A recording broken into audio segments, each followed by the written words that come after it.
கர்நாடகத்தில் ஜனநாயக படுகொலை நடந்திருக்கிறது.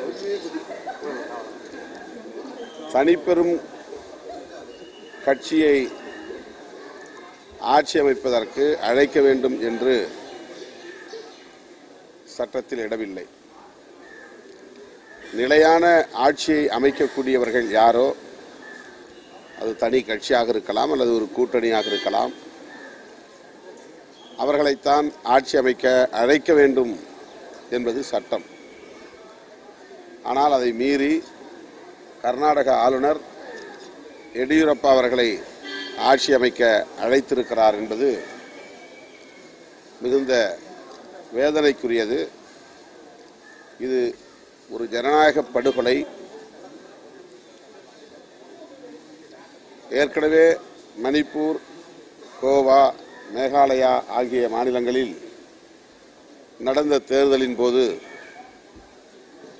பாரதிய ஜனதா மிக குறைந்த இடங்களில் காங்கிரஸை விட வெற்றி பெற்றிருந்த நிலையிலும்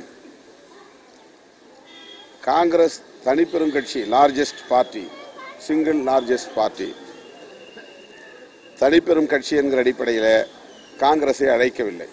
3 மாநிலங்களிலுமே அங்கே ஒரு ஜனநாயக படுகொலையை செய்தார்கள் என்று நாம் சொல்லவில்லை. அங்கே மிக குறைந்த இடங்களில் வெற்றி பெற்ற பாரதிய ஜனதா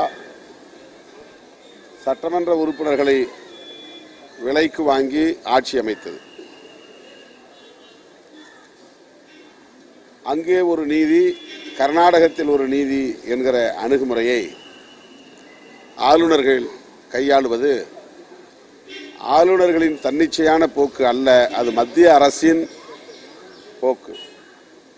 ஆளுநர்கள் மத்திய அரசின் கைப்பாவைகள் என்பதற்கு இது ஒரு சான்று. அதனால்தான் ஆளுநர் பதவியை கூடாது என்று சொல்கிறோம். ஆகவே கர்நாடகத்தில் நடந்திருப்பது ஒரு ஜனநாயக படுகொலை. இதனை விடுதலை சிறுத்தைகள் கட்சி வன்மையாக கண்டிக்கிறது. காங்கிரஸ் மற்றும் மதசார்பற்ற ஜனதாதளம் ஆகிய கட்சிகளை அழைத்திருக்க வேண்டும். ஆனால் எடியூரப்பா தலைமையிலான ஆட்சி ஒரு தற்காலிகமானது, ஒரு சில நாட்கள் மட்டுமே ஆயுளை கொண்டது. அங்கே காங்கிரஸ் மதசார்பற்ற ஜனதாதளத்தின் ஆட்சிதான் அமையப் போகிறது. அதுதான் நிலையான ஆட்சியையும் தரும்.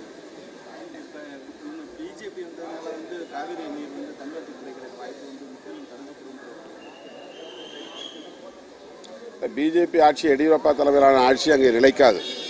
அவர்களால் 113 சட்டமன்ற உறுப்பினர்களை காட்ட முடியாது. 104இல் அவர்கள் வெற்றி பெற்றிருக்கிறார்கள்.